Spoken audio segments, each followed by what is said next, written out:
हाय बच्चों, कैसे हैं आप सब। आशा करती हूँ आप सब अच्छे होंगे, स्वस्थ होंगे। स्वागत है आपका इस कक्षा में। आइए आज हम पढ़ते हैं हिंदी व्याकरण का पाठ 4 वाक्य विचार। जब हम बोलते हैं तो हमारे मुख से ध्वनि निकलती है। ध्वनि यानी कि आवाजें, ठीक है। ध्वनि से वर्ण बनते हैं यानी कि अक्षर, अक्षरों से शब्द बनते हैं और शब्दों से वाक्य बनते हैं, ठीक है। बोलना ध्वनि, ध्वनि का लिखित रूप वर्ण अ क च त, वर्णों का सार्थक समूह, शब्दों का सार्थक समूह। शब्द कमल जल, वाक्य कमल जल में खिलता है, ठीक है रो रहा मयंक, चल रही गाड़ी है। इन शब्द समूहों में कोई अर्थ प्रकट नहीं हो रहा है क्योंकि इनको सही क्रम में नहीं रखा गया है, इसलिए हम इन्हें वाक्य नहीं कह सकते। यदि इन्हें इस प्रकार लिखें, मयंक रो रहा है, गाड़ी चल रही है।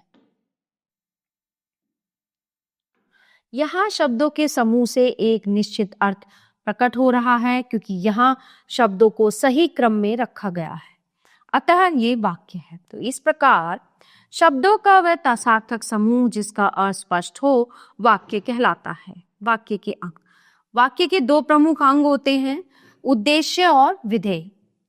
उद्देश्य, वाक्य में जिसके बारे में कुछ कहा जाए वह उद्देश्य कहलाता है। उद्देश्य के अंतर्गत मुख्य रूप से कर्ता आता है, जैसे रमन खाना खा रहा है। यहाँ रमन शब्द उद्देश्य है क्योंकि वाक्य में इसके बारे में कुछ कहा जा रहा है और ये कर्ता भी है। विधेय प्रेडिकेट, उद्देश्य के बारे में जो कुछ कहा जाता है वो विधेय कहलाता है। इसके अंतर्गत मुख्य रूप से क्रिया, कर्म तथा उनके विस्तार आदि आते हैं, जैसे रमन खाना खा रहा है। यहाँ खाना खा रहा है विधेय है क्योंकि ये वाक्यांश रमन उद्देश्य के बारे में कहा गया है। ओके, उद्देश्य की पहचान करने के लिए वाक्य में कौन या किसने लगाकर प्रश्न करने पर जो उत्तर मिलता है वो उद्देश्य होता है। जैसे मेरे चाचा जी आज ही आएंगे, प्रश्न कौन आएंगे, उत्तर है मेरे चाचा जी, अतः मेरे चाचा जी उद्देश्य है। वाक्य के प्रकार, वाक्य के भेद दो आधारों पर बांटे जा सकते हैं, रचना के आधार पर, अर्थ के आधार पर। सबसे पहले हम बात करते हैं रचना के आधार पर। रचना के आधार पर वाक्य तीन प्रकार के होते हैं, सरल वाक्य, संयुक्त वाक्य और मिश्रित वाक्य, ठीक है। सबसे पहले हम बात करते हैं सरल वाक्य की, जिसको हम सिंपल सेंटेंस भी बोलते हैं। जिस वाक्य में एक ही उद्देश्य और एक ही विधेय होता है उसे सरल वाक्य कहते हैं। कैसे, आइए देखते हैं। हमारे अध्यापक ने जोरदार भाषण दिया, यहाँ पे एक ही उद्देश्य है और एक ही विधेय है। फिर आता है संयुक्त वाक्य, जिसको हम बोलते हैं कंपाउंड सेंटेंस। संयुक्त का अर्थ है जुड़ा हुआ। ऐसा वाक्य जिसे दो वाक्यों को योजक चिन्हों और तथा या अथवा लेकिन आदि से जोड़कर बनाया गया हो, संयुक्त वाक्य कहलाता है।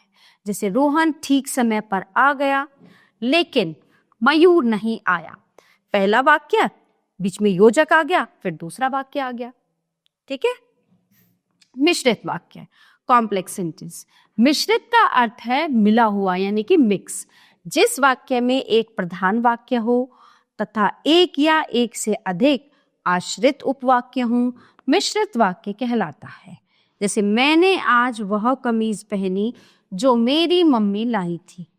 ये प्रधान वाक्य है और ये आश्रित उपवाक्य है, ठीक है, ये इसके ऊपर आश्रित है। विशेष, संयुक्त वाक्य निम्नलिखित योजक चिन्हों से जुड़ते हैं और तथा, या, एवं, अथवा, लेकिन, किंतु, परंतु आदि। प्रधान वाक्य स्वयं में स्वतंत्र होते हैं, ये अपने आप में पूरे होते हैं। आश्रित उपवाक्य प्रधान वाक्य पर निर्भर रहते हैं, इन्हें अलग से नहीं बोला जा सकता। मिश्रित वाक्यों में जो, जिसने, जिसे, तब, जब, जो, वह, यदि, तो, कि, क्योंकि आदि वाक्यों का प्रयोग होता है। अर्थ के आधार पर वाक्य, अर्थ के आधार पर वाक्य 8 प्रकार के होते हैं।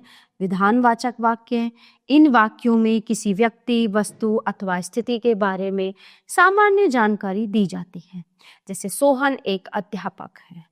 प्रश्नवाचक वाक्य, इन वाक्यों में प्रश्न पूछने संबंधी जानकारी मिलती है, जैसे हिंदी दिवस कब मनाया जाता है।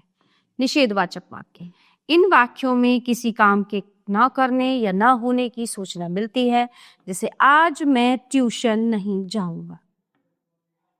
आज्ञावाचक वाक्य है। इन वाक्यों में किसी काम को करने का आदेश या निर्देश दिया जाता है, जैसे मेरे लिए खाना लाओ। इच्छावाचक वाक्य। इन वाक्यों में वक्ता की इच्छा, आशीर्वाद या शुभकामना आदि का पता चलता है, जैसे आपको विवाह की ढेर सारी शुभकामनाएं। संदेहवाचक वाक्य। इन वाक्यों में कार्य के होने के बारे में संदेह प्रकट किया जाता है, जैसे चोर पकड़ा जाएगा। फिर आता है संकेत, साइन, जो बताते हैं संकेत। ये वाक्य किसी कार्य की सफलता या असफलता की ओर संकेत करते हैं। ठीक है, इनमें एक क्रिया दूसरी क्रिया पर आश्रित रहती है, जैसे यदि मेहनत करते तो सफलता अवश्य मिलती। विस्मयादिवाचक वाक्य। इन वाक्यों में हर्ष, शोक, घृणा, विस्मय आदि के भाव व्यक्त होते हैं, जैसे छी, यहाँ खाना बहुत खराब रहता है। ठीक है, शब्दों के क्रमबद्ध और सार्थक समूह को वाक्य कहते हैं। वाक्य के दो अंग होते हैं, उद्देश्य और विधेय। तो ये था हमारा पाठ वाक्य, जिसको हम इंग्लिश में सिंटेक्स भी बोलते हैं। ठीक है, तो प्यारे बच्चों, ये पाठ यहीं पे समाप्त होता है। आशा करती हूँ आपको अच्छे से समझ आया होगा। मिलते हैं अगली कक्षा में। धन्यवाद।